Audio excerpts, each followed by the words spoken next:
ഇടതുവിരുദ്ധത മുഖമുദ്രയാക്കിയ നാണംകെട്ട മാധ്യമ പ്രവർത്തനത്തിന് ഒരു പര്യായ പദമുണ്ടെങ്കിൽ അത് മലയാള മനോരമയാണെന്ന് പറയേണ്ടിയിരിക്കുന്നു.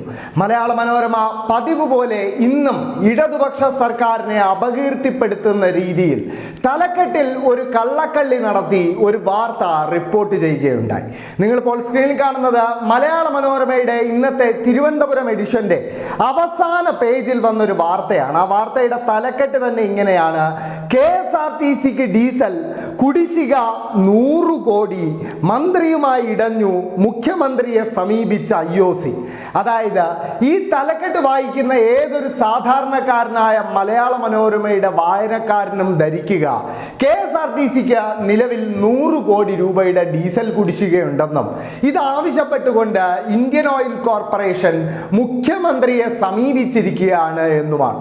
എന്നാൽ എന്താണ് ഈ വാർത്തയുടെ യാഥാർത്ഥ്യം? മനോരമ തന്നെ അതിൻ്റെ വാർത്തയുടെ ആദ്യ വാചകത്തിൽ അത് വെളിപ്പെടുത്തുന്നുണ്ട്. അതിങ്ങനെയാണ്: KSRTC 2016 മുൻപ്, വീണ്ടും വായിക്കുന്നു, KSRTC 2016 മുൻപ് ഡീസൽ വാങ്ങിയതിൽ കുടിശ്ശികയായി 100 കോടി രൂപ നൽകാനുണ്ടെന്ന പരാതിയുമായി ഇന്ത്യൻ ഓയിൽ കോർപ്പറേഷൻ.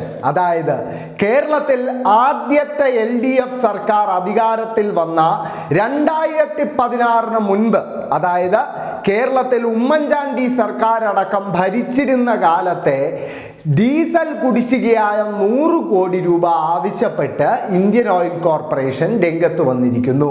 പക്ഷേ തലക്കെട്ടിലെവിടെയും ഈ കുടിശ്ശികയായ 100 കോടി രൂപ 2016 മുൻപുള്ള കുടിശ്ശികയാണെന്ന് മനോരമ എവിടെയും പറയുന്നില്ല. എന്നാൽ KSRTCയെ രക്ഷിച്ചത് ഇടതുപക്ഷ സർക്കാരാണെന്ന് വാർത്തയുടെ മറ്റൊരു ഘട്ടത്തിൽ പറയാതെ പറയുന്നുണ്ട് ഇതേ മലയാള മനോരമ. അതിങ്ങനെയാണ്: 2016 മുതലാണ് എല്ലാ മാസവും കൃത്യമായി പണം കൊടുക്കുന്ന പതിവ് KSRTCയിൽ തുടങ്ങിയത്. ഒന്നുകൂടി വായിക്കുന്നു: 2016 മുതലാണ് എല്ലാ മാസവും കൃത്യമായി പണം കൊടുക്കുന്ന പതിവ് KSRTCയിൽ തുടങ്ങിയത്. അതായത് കേരളത്തിലെ പൊതുഗതാഗത മാധ്യമമായ KSRTCയെ രക്ഷിക്കുന്നതിൽ നിർണായക പങ്ക് 2016 അധികാരത്തിൽ വന്ന ഇടതുപക്ഷ സർക്കാരിനുണ്ട് എന്ന് മനോരമ പറയാതെ പറയുന്നതാണ് നമ്മൾ കണ്ടത്. കാരണം 2016 മുമ്പ് ഡീസലിന് കൃത്യമായും എല്ലാ മാസവും പണം കൊടുക്കുന്ന പതിവ് KSRTCയിൽ ഉണ്ടായിരുന്നില്ല. ആ പതിവിനെ തിരുത്തി എഴുതി 2016 മുതലാണ് ഇടതുപക്ഷ സർക്കാർ കൃത്യമായി എല്ലാ മാസവും ഡീസൽ തുക നൽകുന്നതിനായി ഒരു സംവിധാനം രൂപവൽക്കരിക്കുന്നത്. അത് മാത്രമല്ല, നമ്മൾ കഴിഞ്ഞ കുറച്ചു കാലം 2016 മുൻപുള്ള കാലം പരിശോധിക്കുകയാണെങ്കിൽ ഏറ്റവും കൂടുതൽ KSRTCയെ കുറിച്ച് കേട്ട വാർത്ത KSRTC ജീവനക്കാരുടെ ശമ്പളവും പെൻഷനും മുടങ്ങുന്നു എന്ന വാർത്തയാണെങ്കിൽ 5-ാം തീയതിക്ക് മുമ്പ്, കഴിഞ്ഞ 2-3 മാസത്തിലേറെയായി KSRTC ജീവനക്കാരുടെ ശമ്പളം 5-ാം തീയതിക്ക് മുമ്പ് എത്തിക്കുന്നുണ്ട് കേരളത്തിലെ ഇടതുപക്ഷ സർക്കാർ. അതിനായി ബാങ്കുകളുടെ പ്രത്യേക കൺസോർഷ്യം അടക്കം രൂപീകരിച്ചാണ് സംസ്ഥാന സർക്കാരിൻ്റെ പദ്ധതി. അങ്ങനെ സംസ്ഥാനം ഒരു പുരോഗതിയുടെ പാത KSRTCയുടെ കാര്യത്തിലും സ്വീകരിച്ചുകൊണ്ടിരിക്കുമ്പോഴാണ് കേരളത്തിലെ സർക്കാരിനെ അപകീർത്തിപ്പെടുത്തുക എന്ന ഏക ലക്ഷ്യത്തോടെ തലക്കെട്ടിൽ ഒരു കള്ളക്കളി നടത്തി മനോരമ ഈ വാർത്ത റിപ്പോർട്ട് ചെയ്തിരിക്കുന്നത്.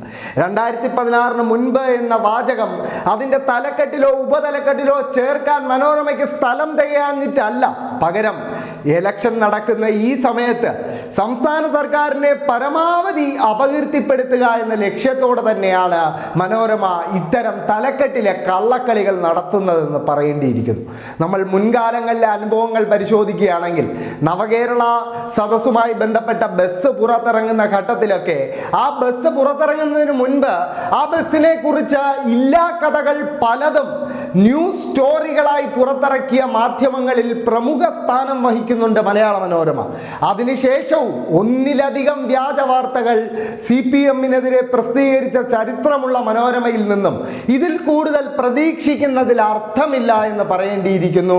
എന്തായാലും മലയാള മനോരമയുടെ ഒരു കള്ളക്കളി കൂടിയാണ് ഇപ്പോൾ പൊളിഞ്ഞു വീഴുന്നത്.